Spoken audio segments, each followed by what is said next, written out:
Assalamu alaikum wa rahmatullahi wa barakatuh. Welcome back to Canada Today on Muslim Network TV once again for a wonderful episode where we're going to be talking to some amazing individuals who are doing some crazy things that sometimes we don't even think about as something that is important.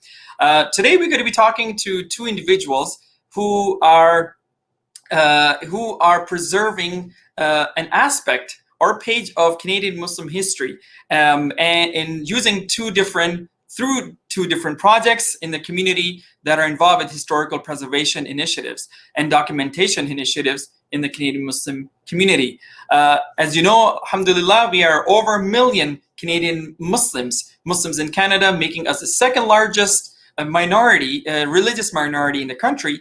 Yet our contributions and our pioneers are often not known or even celebrated, and their journeys and their stories are often not told.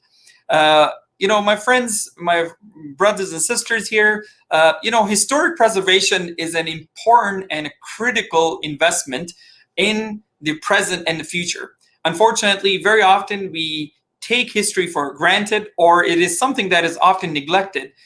Because it's something to do with the past and we don't take it seriously.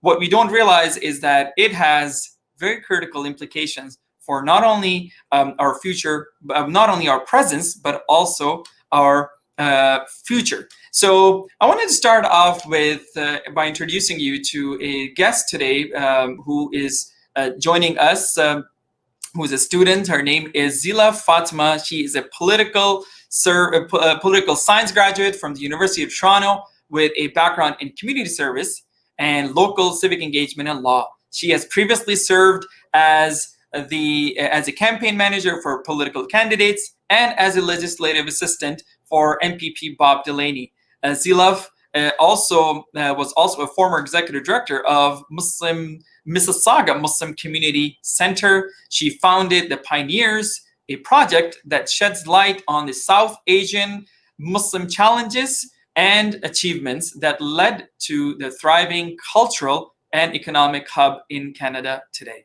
So thank you for joining us, Zeelaf. Thank you for having me here, Brother Taha. You're welcome. Thank you. Well, next we have Hassan Munir, who is a returning guest on Canada Today. He is a public relations manager and a research fellow at the Yaqeen Institute for Islamic Research. In October 2017, he was recognized by Heritage Toronto as an emerging historian in the city. He has a broad range of experience in journalism and public history, and Hassam's passion project is to make Islamic history more accessible to the general public. He joins us with a bachelor's in history and communications, and he is now pursuing a master's in Mediterranean and Middle Eastern history from the University of Toronto. So thank you and welcome back, Brother Hassan Munir. Thank you so much, Brother Taha. Assalamu alaikum, everyone. Walaikum assalam wa rahmatullah. Thank you. Well, let's get started and let's talk let's talk to Zila first. And, the Pioneer project that you have launched, it started off as an idea, but it quickly turned into a mission when you were looking for something or you're looking for some information that you could not find. Tell us a little bit about what you were looking for and how it turned into a project of this nature. So the Pioneers project started off as just a conversation between some friends. We were talking about our grandparents that had come to this country and their struggles and their journey, the initiatives that they took. And I thought to myself, none of this information is recorded anywhere.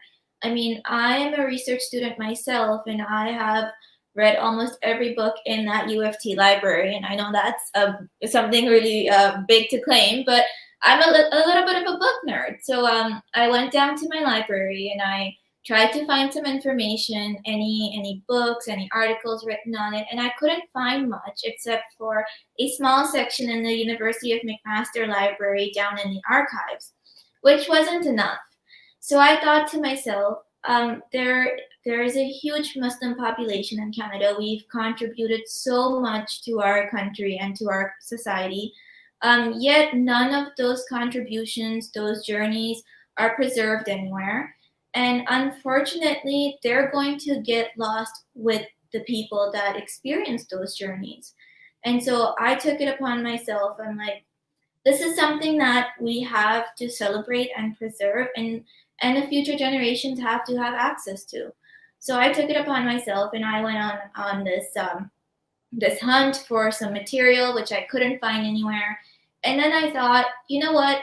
Having a lot of community service experience, having volunteered for so many years, I know some people in the community. I know that they have made some great contributions to our community as well as to the country itself.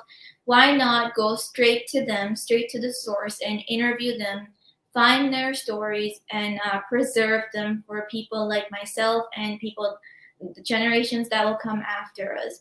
And so that's how this Pioneers project started off. And you know, when you do start a mission with with this passion, you always find others that are willing to help and support you and join along on this journey. So that's exactly how we started and how we're continuing. Wonderful. So, you know, there are, as you mentioned, I mean, you know, you yourself went and looked more in more academic settings. You looked in libraries. You couldn't find much. So, how is this Pioneer project different from a sort of another academic initiative? I mean, what is the outcome of the Pioneer project that you have envisioned? So initially, I was thinking about doing a research paper on the history of Muslims in Canada, specifically in Ontario. And then I thought to myself, not many people, especially young people, do a lot of reading these days. And so my mission was not only to record that history, but also make it available to the public and make it well known and celebrated, especially amongst our youth. And I personally, I think it's really important to know your roots and to know where you come from and what your elders have done in order for us to be as established as we are as a community today. And so I thought the research aspect will stick, where I will try to find in an academic setting, you know, if there are research papers or if there are historians like Brother Hassam actually that are doing this work. So my focus turned more towards making it accessible to the public. So then we turned this Pioneers into a video series where we interviewed those that have actually, whose journeys these are. And unfortunately, we don't have many of us with many of them with us today, but the ones that we do have, I thought I would reach out to them and talk to them, and it would be like like storytelling, right? You could hear their stories firsthand from themselves, exactly how they experienced it. So turning it into a video series was just the intention behind it was that more young people would watch that and learn from it and know about it. Well, that's amazing. Thank you for taking on this this project of you know, preserving the oral history of our elders. And this is something we can learn from other communities. Of course, you know, of course, our indigenous brothers and sisters here in this land. I mean, they've done a remarkable job, and they have an incredible tradition that actually does exactly that. For generations, they have been doing it. For centuries, in fact, they've been doing it. So, Hassam, you know, you have been involved in this world of history for quite some time, of course, and as we know, I mean, for Muslims in Canada have been around for, you know, over a century, going as far back as, of course, before the founding of the Confederation of Canada. I wanted to ask you, why do you think people like Zeelaf and many others, including yourself, in fact, experience this when they start looking at history and they don't find, they don't find our contributions being highlighted anywhere? I mean, had it not been people like, Mr. Hamdani, who a couple decades ago, who started writing about statistics and did some research and started doing, and started talking about statistics of Canadian Muslims and their contributions, we would have probably not even known much, even whatever little know about this, about Canadian Muslims. So why do you think so much of Canadian Muslim experience and history is simply missing? I think much of it has to do with education and the education system, because if you think about it in society, where do we get most of our knowledge of history, right? It's sort of the essential history that is taught to us through the curricula that have been established and the education system that we go through. And then a few people might choose to pursue, history education at a higher level, at the university level or beyond. But even then, or they might choose to do so independently, but even then, they're often not being exposed to the true full representation of the society in terms of its history. And, it's really a case of, you don't know what you don't know. So if the teachers themselves and the curriculum developers themselves, if they don't know a certain history, or they don't know of certain experiences, then they're not going to be able to teach that. They're not going to be able to advocate for including that in curriculums, including that in textbooks, etc. So I think it begins there. Now, for us as Muslims within the Muslim community, it's we embody our history. It's an embodied history. It is our own experience very intimately. So we're very familiar with it. So I think a lot of the work falls to us, although at times it does seem unfair. Like, why can't our history just be acknowledged and studied and included in the same way that the history that we study of other Canadians of other backgrounds is in things like curriculum, things like the education system. But a lot of the work ultimately, realistically, does fall on us because we're so intimate with that history to explore our own history and to work on projects like the Pioneers Project, like Sister Zeelaf is doing.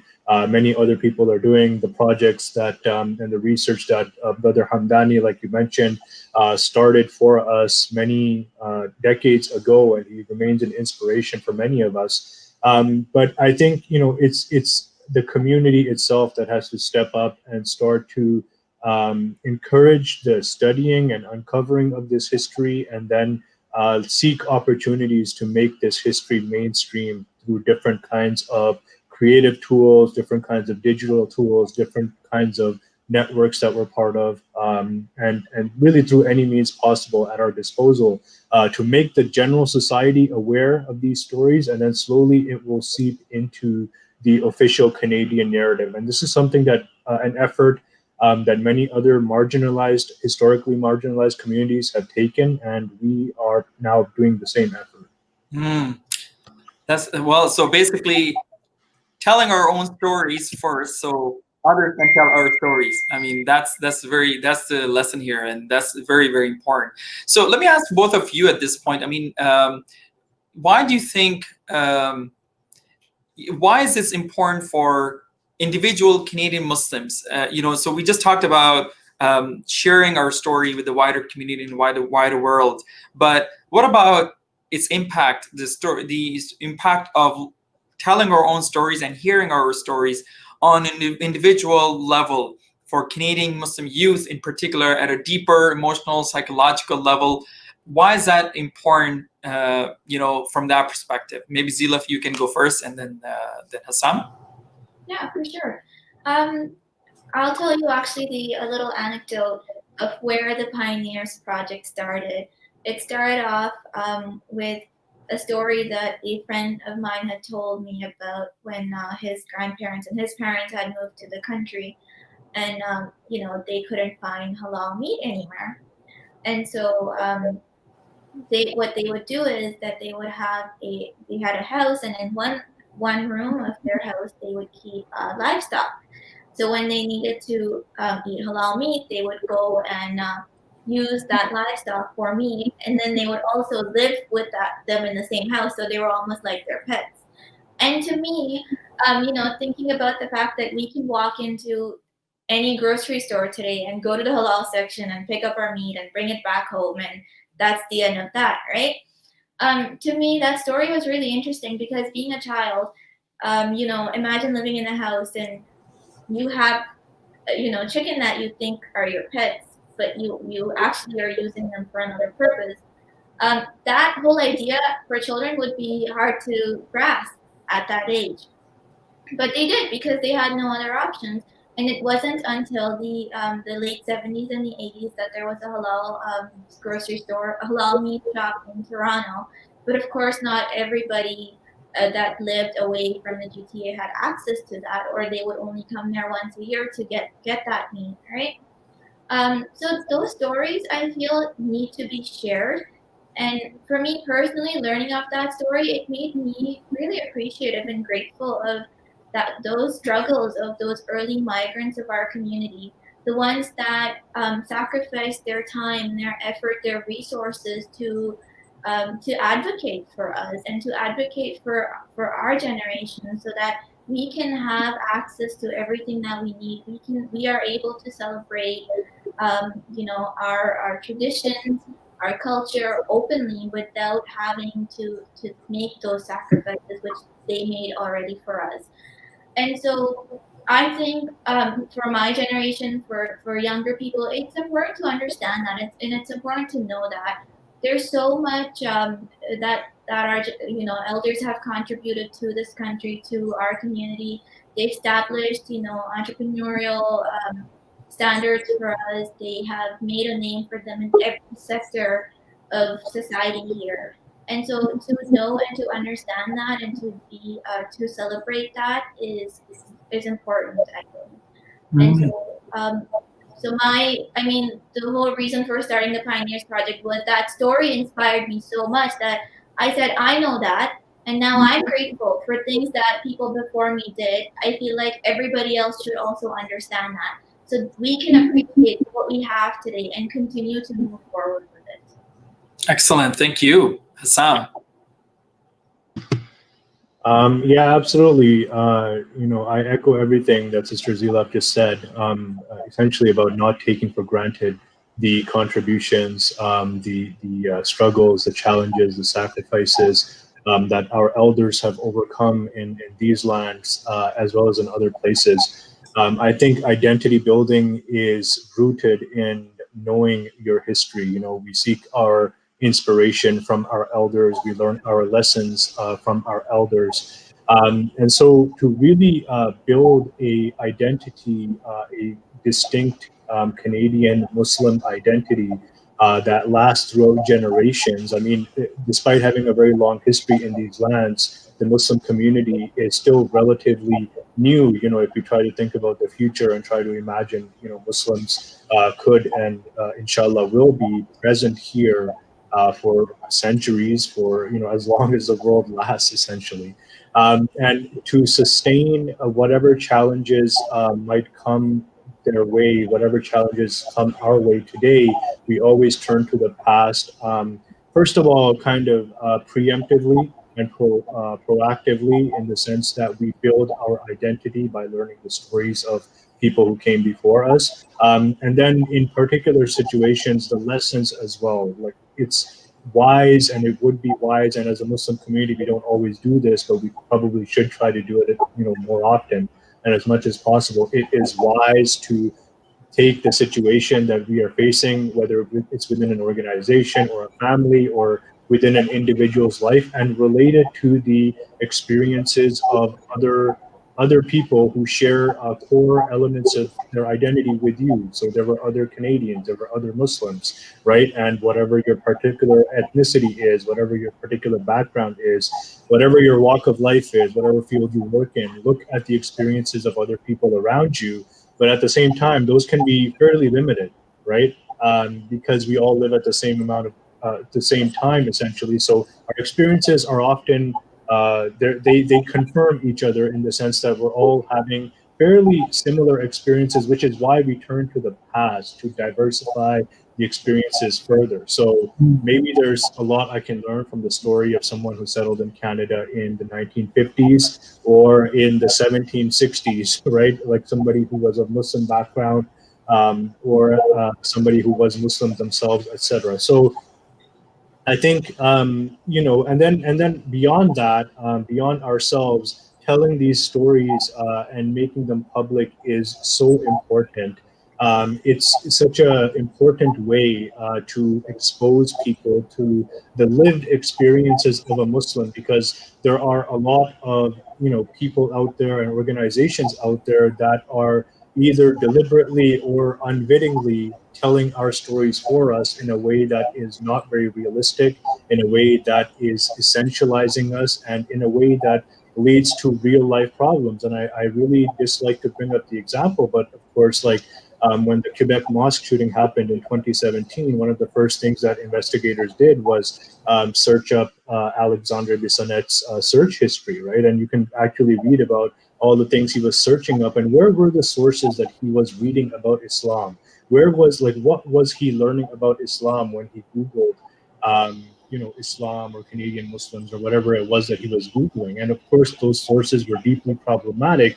And we have a clear example of how somebody was misguided by that misinformation that they received. And they were sort of inspired to go and do something horrific, and something that impacts not just the Muslim community, but everyone. So to really get to the roots of dislodging hatred and dislodging many of the isms that we face as a society as a whole, whether it's misogyny, whether it's racism, many of these issues, we are going to have to start to familiarize ourselves with diverse Canadian experiences, diverse Canadian histories, and that's just for the benefit not only of the Muslim community, but that's a way forward for society as a whole in a healthy way. Wow, thank you very much. That was great, both of you. Thank you for sharing that personal stories, Zeelaf, and also Hassam for sharing with us that very interesting perspective. At so many levels, as you mentioned, history is so critical, and preservation of our history and our narrative is so important. So, Hassam, I mean, you're a historian. You have invested a lot of time on working on history of Islam and Muslims, and you do this on a regular basis. What are some challenges you face when you go out and try to unearth and discover a page of Canadian Muslim history? Well, I'll tell you frankly, Taha, one of the first challenges that I think anyone in this work faces is the Muslim attitude towards preserving our own histories, right? And I think there needs to be a bit of a reflection here, maybe at a deeper level, at a community level, as well as at an individual level. While it's extremely at the core of Islam to be humble, to have humility, being humble is not the same as being self-effacing and just erasing yourself and your experiences, right? And oftentimes there's this attitude that we won't record or we won't preserve, etc., because of what, we're not that important. That's kind of like something that we've internalized. Like our stories aren't that important. We work for the hereafter, and that's why we're not going to put too much effort in this direction, which is, I understand where that comes from, and I think it starts at a very healthy place, but at the same time, there are certain blind spots that we fail to adequately navigate in that thought process, one of which is, what are we leaving for future generations to know about us? Or will they also have to rely on others to be telling them about us, right? So future generations of Muslims will be having to really struggle to learn anything about us, and ultimately have to turn to sources that are not from us and don't authentically represent us. So I think that's certainly one of the challenges. And to revisit that, I think it's important to keep in mind the prophetic legacy here of the Prophet Muhammad sallallahu alaihi wasallam. Like, even if you think about such things as like the hadith in one of the books of hadith, I believe is Sunan Abi Dawood, of Abdullah ibn Amr radiallahu anhu, one of the Sahaba who had a tendency to write down everything, and the Quraysh, who were non-Muslims of Mecca, were kind of like really confused by this concept, because again, that was a society that really emphasized passing information down orally. So they were very confused by this, that why does this individual write down everything that the Prophet says? And in fact, in the narration, what the Quraysh bring up as an objection is that the Prophet is human. Why would you record everything that this human being is saying, right? And then that actually discouraged him from recording until he discussed it with the Prophet sallallahu alaihi wasallam, who encouraged him to keep recording everything. and actually writing it down. And this was a society in which writing was not the primary form of communication. Another example would be, I won't go into it in detail, but the preservation of the Quran. Like, as we know, the Quran is memorized and has been memorized from cover to cover by many people, from the very first generation of Muslims right up to our present day. But still, the early companions made a very strong effort to preserve, to record the Quran and then preserve it, right? So there's this preservation in our heritage, and we have to also look to that legacy and see what we can preserve of our experiences, of our journeys, of our stories that's going to be helpful for future generations. And the reason I emphasize us and what we can do is because I think that's where it starts. Of course, there's not much, as a historian, I struggle because there's not much about Muslims in the archives. There's not much in the newspaper archives. There's not much in places like Library and Archives Canada or the Archives of Ontario or other local archives, right? There's not many books written about the history of Muslims in Canada, but essentially, why is that the case? It's not necessarily an issue, I believe, of people trying to bury our history and not giving it the due respect and consideration that it deserves. It really is a matter that we ourselves, from the get-go, are probably not making a sufficient effort to record our own stories, to preserve our own stories, and to share and amplify our own stories in a way that others would be aware of them, and then others would also become part of the effort. So yes, as a historian, I struggle a lot, but from everything I've experienced personally and learned while working in this field, I know a lot of the work has to come back to us, and we need a change of attitude that yes, we are going to make sure we tell our own story and we leave our own story for future generations of Muslims to benefit from. That's phenomenal. Thank you for sharing that. I mean, it's interesting that you mentioned, this more of a common historic hesitation in the Muslim community to record our own, and preserve our own history and our stories. Yet, our scholastic tradition, going back to the time of Prophet, peace be upon him, has been preserved on paper, has been written down, and of course they've been thorough. I mean, the entire science is dedicated to researching and to ensuring that this is authentic and not authentic, and sort of making a distinction between research that is genuine, that is credible, versus that's not credible, and so on. But unfortunately, as a community, we have been primarily very oral, and even that we have not done a good job at. I mean, as we've talked about, for instance, indigenous communities, they're African communities and traditions that are primarily oral, but they do an incredible job of preserving and retelling their stories over and over and over again, generation after generation. I was curious to know, now that you brought this up, it's an interesting point. I mean, I was wondering, Zeelaf, when you started off this Pioneer project, were there any naysayers? Were there any interesting challenges you faced from within the community, and that made you think, what, I'm not sure if this is the right thing to even do and pursue? So, Brother Gaha, a couple of the challenges that I had actually, as Brother Hassam mentioned, that people don't think their stories are important or even worth telling others to. So I had to do some convincing where I sat down with people and I said, look, I'm your granddaughter's age. Imagine as if I'm just curious about your life as your granddaughter, and tell me your story. And so that personal touch really helped, where people were more willing to share if they thought, okay, yeah, you're family, we can tell you things. But overall, mostly the response is, well, we haven't done anything great in life. There's nothing extraordinary about us that you would want to find out. I think what people don't understand is that those normal average stories are the ones, they're actually extraordinary if you go and hear these stories, but to them they're average stories. But those average stories are important to be shared with the world.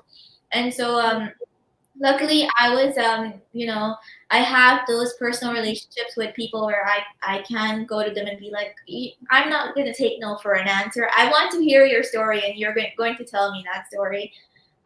So that's that's something that happened. The other thing that I faced a little bit of an issue with was we have a sort of ethnic divide within our Muslim community in Canada, where we have ethnic groups of South Asians, and then there are the ones that are from the Middle East, and then various other parts of the world. And so my goal was not to record any one particular ethnic group. It was to, to explore the whole Muslim diaspora as a whole. And so in the beginning, I had some suggestions where it was like, you should maybe just focus on this one group. Why does that group matter as much? We have nothing to do with them. And that divide really, I think it's something that just breaks us apart even more. There's so much more that we can accomplish as a Muslim community instead of as an ethnic group. And I think people need to see beyond, beyond color and beyond background and beyond country, and remember that it's our faith that makes us who we are today. And so those are some of the challenges that we face. But when you're passionate and you're willing to work with challenges and willing to overcome those challenges, anything is possible. Great, thank you very much for sharing that. So I know with Hassam, you recently came across and you are assisting with a project called Muslims in Canada Archives, or Archive, MICA, which is a collaborative participatory initiative at the Institute of Islamic Studies at U of T at University of Toronto that provides a platform to present the rich experiences of Muslims in Canada. Sounds like a very interesting project, and I wanted to hear from you who is behind this project, and what is the story behind the launch of this amazing initiative? So, this is a project that's been kind of a dream for several people in the community for a while, like having a place, a dedicated space, a professional kind of service devoted to preserving the history of Muslims in Canada archivally. And really, it's a very broad kind of scope in terms of what they are willing to preserve, like what kind of material, etc. Right? So I will not go into too many details about the Muslims in Canada archive, just because I think at some point the people who are more directly involved can come on the show, hopefully, and discuss it in more detail. What I can tell you is that through some work at part of some research work at the University of Toronto, there's a friend of mine. Her name is Mosca Roque. She was working with the Institute of Islamic Studies at the University of Toronto and working with Professor Anbar Iman. And what Mosca did a few years ago essentially was she did an environmental scan of where Muslims are present or not present in Canadian archives and Canadian archival spaces, and where Muslim stories can or cannot be found. And she essentially found that, as none of us would be surprised to know, that there's very little that can be found in the existing archival record. So that environmental scan or research study became the basis of this project called MICA, the Muslims in Canada Archives. And again, I really hope Mosca can come on at some point and tell herself her story and her experience with this research. I think it'll be very beneficial for the audience and for the community. But essentially what's happening now is that this archive concept has been developed, and the archive project, the MICA project, Muslims in Canada Archives, are doing a lot of outreach to the community. So I want to take this opportunity to, again, addressing the community to please, if you go to YouTube and you search up Muslims in Canada Archives, you will find two recent recordings of webinar sessions that just happened within the past couple of weeks that really lay down what this project is all about and how MICA would like to work with the community and serve the community. And you can also Google Muslim in Canada Archives again and find an upcoming webinar which will happen on January 12th, 2021. in which this again will be the topic of conversation. How can the Muslim community and Muslim individuals engage with this archive that's being developed? So it's a very exciting initiative. It's something that we've needed for a long time. Like you said, Taha, we are the second largest religious community in this country, and it's much overdue. We don't have an archive, a place to professionally preserve our own records, our own resources. And I think it's going to be a great project for the community in general, in terms of reminding us also, first of all, of many of the things we've discussed in this show, the value of preservation. It's kind of like the idea that build it and they will come. Like, build it first, and eventually even people who say there's no need for it will show up to use the service. And yeah, I think even the process of just going through our old basements and attics and seeing what's there, I think it'd be a great process, especially at a time right now when we're really trying to hang on to good memories and good experiences in life to get through this difficult moment of COVID-19. It would be a great process, I think, for people to just start looking at what they have that could potentially go into the Muslims in Canada archives. That would be of incredible interest, even if we don't think so ourselves, but it would be of incredible interest. I can guarantee you this as a historian, to future generations of Muslims and Muslim historians in the future. Wow, that's amazing. It's really exciting indeed. Inshallah, we look forward to talking more about this and talking to more people about it, about this amazing initiative. So I wanted to talk to Zila for a minute about the process, first of all, that you go about selecting some of the individuals that you did. And also I wanted to hear from you, what are some similarities that you have seen among the pioneers, some of the pioneers, of course, in the recent generation of immigrants whom you have interviewed? What are some of the common similarities and themes you found that were exciting? So I'll start off with the process. It's the most basic form of qualitative research there is, as Brother Hassan would know. What I do is, because it's storytelling, I do cross-reference those facts, especially historical facts, with the mainstream research that we have available here. But it's the most basic form of storytelling. We start off with the individual's journey of why and how why they chose to come to Canada, how that journey took place, the reasons behind that decision. And once they land here, that's when the real story starts. The struggles and the issues that they faced, the challenges that they overcame. Something that I found common amongst most immigrant stories is that I've noticed that the first generation immigrants, so usually the grandparents or the parents that came here in the 60s, 70s, 80s, they really struggled to settle in this country, economically, socially, to establish themselves as a family in the country.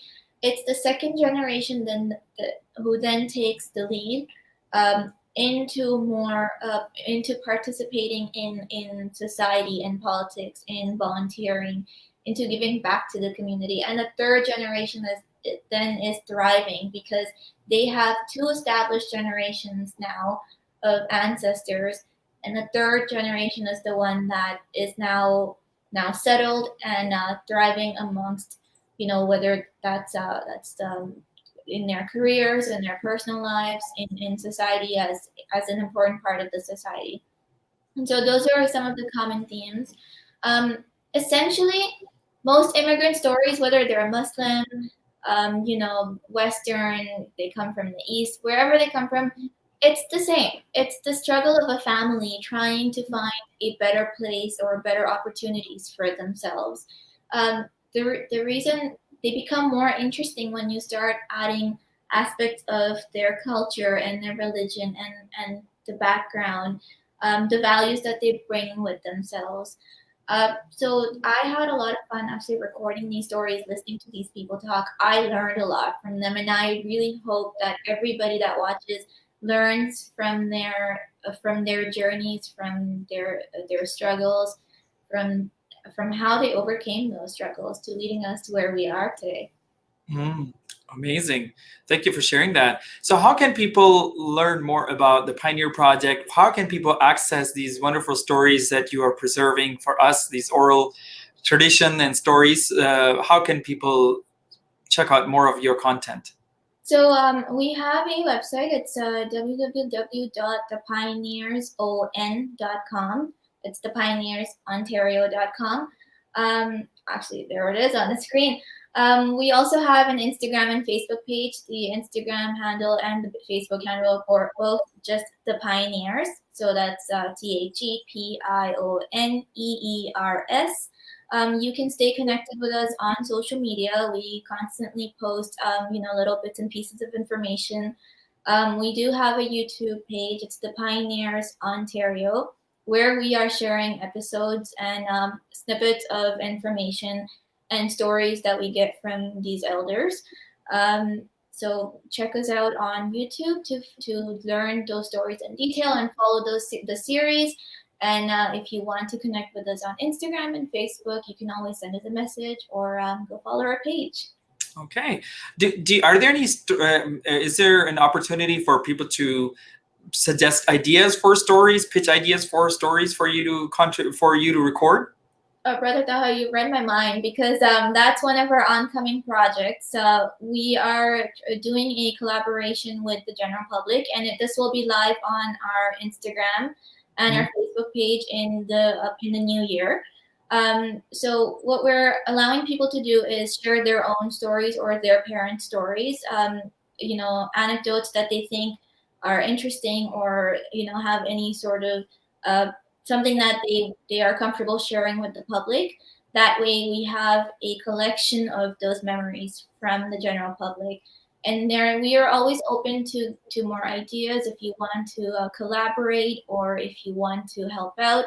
Again, this project is just myself and a group of friends and people that want to contribute to the project, people that think it's important. So it's not like we're an organization that's closed off and you have to apply anywhere. Just reach out to us, send me a message, send the Pioneers a message, and we'll be more than willing to listen to your ideas and see what we can do with them. Okay, excellent. Brother Hassam, I wanted to ask you, alhamdulillah, now we have this new initiative that we just talked about, Muslims in Canada Archives. You have the Pioneer. I've heard of some others as well, of course. You yourself, on a personal level, have been doing your best, to preserve, research, and tell stories through ihistory.co, mashallah. And, and as individuals, many of us have been part of different initiatives trying to tell Canadian Muslim story and Canadian Muslim narrative. But I was wondering if there are any initiative that you're aware of over the last couple of decades, especially, last few decades, where there were attempts like this at a local level, perhaps, to preserve the stories of stories as well as history of Canadian Muslims, Canadian Muslims in their specific regions, or maybe specific projects focusing on a certain masjid or a community in different areas across Canada. There's been several projects which has been great because coming up and getting involved in this work, we always need to turn somewhere for inspiration, right? And so there's been several great projects. One of them that I can recall, actually, maybe I just happen to have the book right here with me, so maybe I can show you. So the book's having a bit of a hard time, but it's called Now and Then, and it's by Brother Hani Shusher and edited by his daughter, Nadia. And essentially, if you can read the subtitle, it's a historical overview of the Muslim and Arab communities in London, Ontario, which, as many audience may know, is one of the oldest and most established Muslim communities in Canada, in London, Ontario. But I just want to quickly open this and show you. So Brother Hani Shusher was born in Lebanon, and he settled in London, Ontario in 1949. And he's lived there ever since. And, he essentially what he did in 2014 was he had over the decades been collecting anything related to the Muslim and Arab communities in London, Ontario, as well as from his personal life, all the initiatives he was involved in. And he's just been collecting them in his basement, essentially. right? He's creating a personal sort of archive just at home, and seeing the value of those records for future generations. And I love going through this book because there's hardly any writing in it. And if I just show you, he has just scanned, like he just took all the documents, all the photos that they had at their disposal. I believe this one's from the Muslim community in London in like 1955, right? So you can just go through, like there's so many pictures. There's like Arabic language teaching manuals that the community produced. There's like letters to prime ministers and mayors, etc. So this is all there is to it, and I can guarantee everyone has something of value similar to the contents of this book, like in their basements or even digitally now, maybe saved on like some old photos that you've saved on your computer, etc. So all of that stuff is extremely valuable. So that's one project for the London, Ontario community. There was another project produced by the Tessellate Institute several years ago called Mosque One. It was an oral history project about the first mosque that was established in the city of Toronto. Another excellent project, right? And there's been several local projects like that. Brother Dawood Hamdani, who we mentioned earlier, he did a great project with the Canadian Council of Muslim Women to produce a history of the first mosque in Canada, the Al Rashid Mosque in Edmonton. And so, yeah, there's been many different projects along the way that we've sought inspiration from, and that we try to, using new digital technologies and new creative tools at our disposal, to bring to the general public. But there are a lot more stories to be told. So I'm glad now there are more and more projects that are coming out. Like, for example, the Pioneers Project and many others. But I think what's important to keep in mind for the audience in general is that you have a crucial role to play. Like people like myself and people like Sister Zeelaf and others who are doing this work, we are only the conduit. We can facilitate the process of sharing stories and for all of the reasons we described in the conversation we've had here. But ultimately, we do rely on you, and we do hope that you as well, in the audience, every single person in the Muslim community in Canada will find the time and the inspiration to step forward and say, okay, you know what, I am going to contribute to this effort as well, and I'm going to leave my legacy that maybe Muslims 30 years from now or 50 years from now or 500 or 800 years from now will find something in whatever it is that maybe I didn't see the value of, but it will mean a lot to them. And I'm going to leave that gift for the Muslims of the future.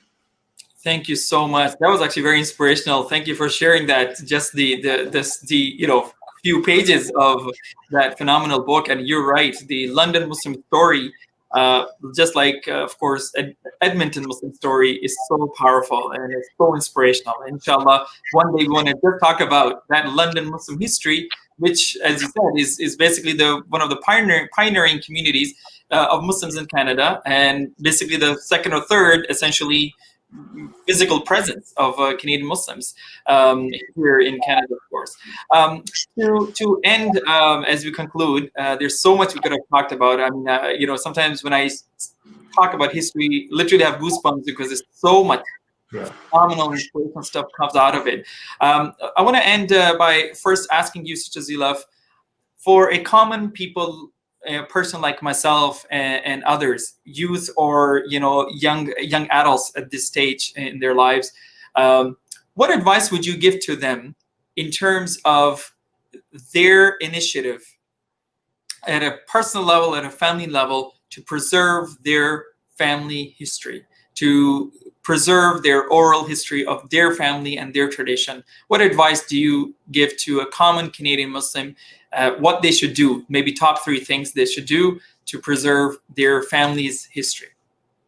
I'm gonna say the most basic of the basic, Brother Talha, and it's one of the ways that we've been preserving history, from ever since we can remember, before people knew how to read and write. It's storytelling. I think the more time we spend on social media and with our technologies, the less time we have to spend with our families.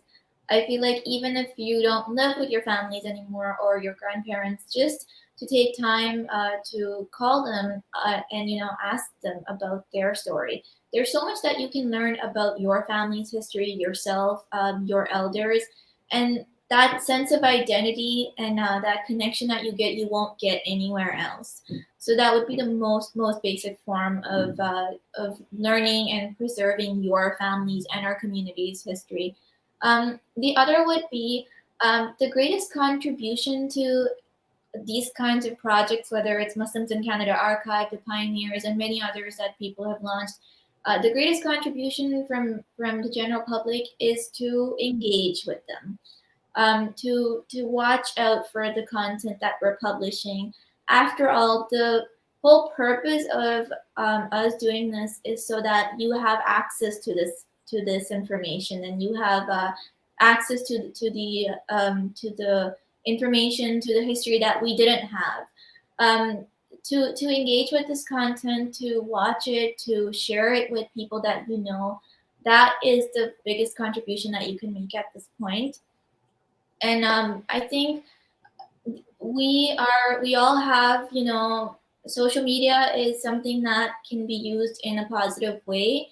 We all have access to it to share information that you find interesting with others, whether it's about your family, whether it's something that you're reading, on one of our websites, on the projects, just to share that with others and make that public knowledge, to mainstream that information and that history, is what we can do today to preserve our Muslim history. Okay, great, thank you. But Hassam, I'll ask you a similar question, but more specifically for Canadian Muslim leaders, imams, masjids, institutions, organizations, what can they do and what they should do now to preserve their organization's history? What are some of the things they should be doing today to actually make sure that that information is not lost, unfortunately, which happens all the time? Yeah, certainly. Before I get to that, just to quickly echo what Sister Zeelaf just said, one of the things that's often forgotten, I think, and one of the things I tell people first when they come to me and they say, I want to start learning history, where should I start? I always tell them, start with the history that's most intimate to you, especially your family history, history related to the field of work, history related to your local community, and that kind of thing, because that is the most relatable history. And just quickly to emphasize the point, learning your lineage, and which means essentially learning your family history, is actually a specifically mentioned good deed by the Prophet sallallahu alaihi wasallam. Like the hadith says in Sunan al-Tirmidhi, he said, learn your family lineages because it will help you solidify your family ties, or he said something to this effect very clearly. So it's actually a good deed in Islam, and not just like a general good thing to do. Now, that being said, coming to the community, I mean, the place to start, and I often joke with imams and other community leaders, etc. It's like, start saving your khutbah notes, right? And it starts off as a joke, but really it's quite a serious thing. Like that, when you go through the archives, and I've done this, I've spent a lot of time going through the archives of different organizations. A lot of it is just correspondence, like letters that were sent and received from with other organizations, with politicians, all kinds of communication. A lot of times it's official, like meeting minutes, what happened at the meetings, what was discussed, etc. And a lot of times it's things like sermons, like khutbah notes, right? Potentially something that could go into the archives. So for Muslim organizations, for mosques, I think the first step is to have a serious review of what are our record-keeping practices so far. Like, how well are we doing?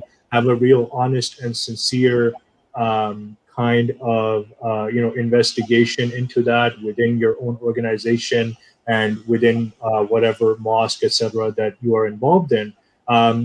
Seek professional advice. There are many people who will do this kind of stuff pro bono, come in and help with this kind of stuff. Now is a great time because there's not a lot else that's going on in a lot of places, a lot of our community spaces, sadly, but it also opens up certain opportunities to do this kind of work. Like maybe now's the time to put some effort in this direction.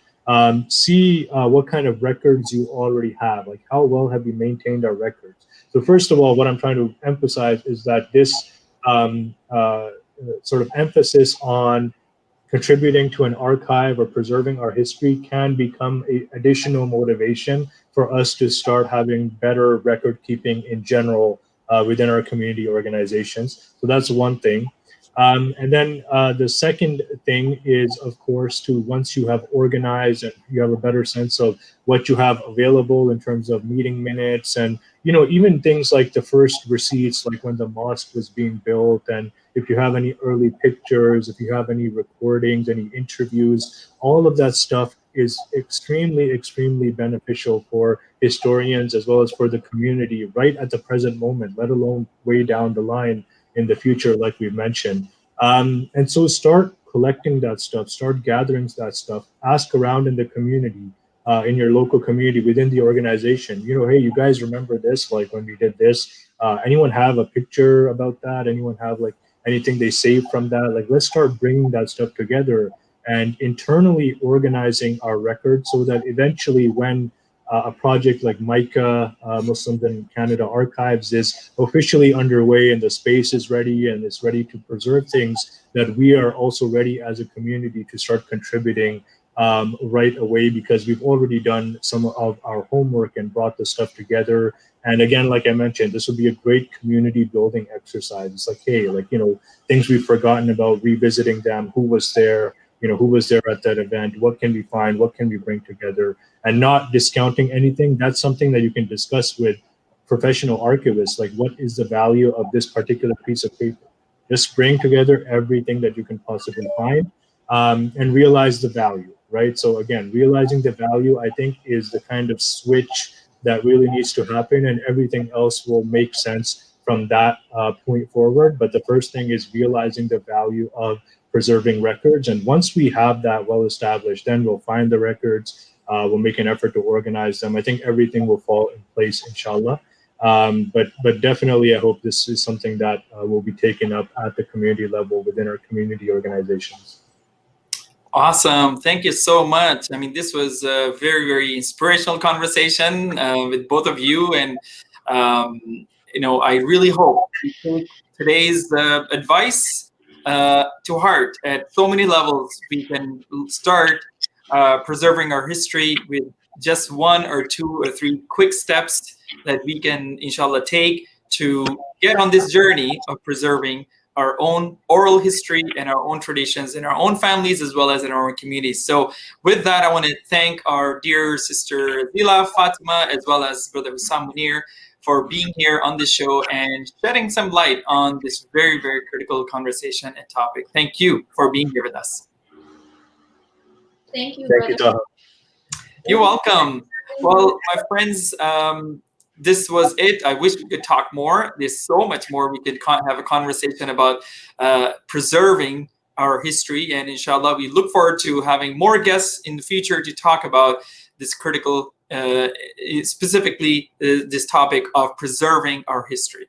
Also, wanted to actually invite all of you, those of you who are watching us from Canada and the US, anywhere in the US or in Canada, to join us on the New Year's Eve, December 31st at 7 p.m. Central, 8 p.m. Eastern, for a virtual benefit for Muslim Network TV, the only Muslim channel that's on air 24/7 in Canada and the US, and brought to you by Sound Vision. So please join us, and you can register for this free event by going to muslimnetwork.tv/broadcast. We look forward to seeing you there that evening for an evening of inspiration, as well as an evening where we can actually raise funds for this critical project that profiles and highlights wonderful people like the ones that you just saw today, as well as history and stories of Canadian Muslims, American Muslims that are often untold. So with that, I'm signing off. This is Taha Ghayur on Muslim Network TV. We look forward to seeing you again on the next show next week. Assalamu alaikum wa rahmatullahi wa barakatuh.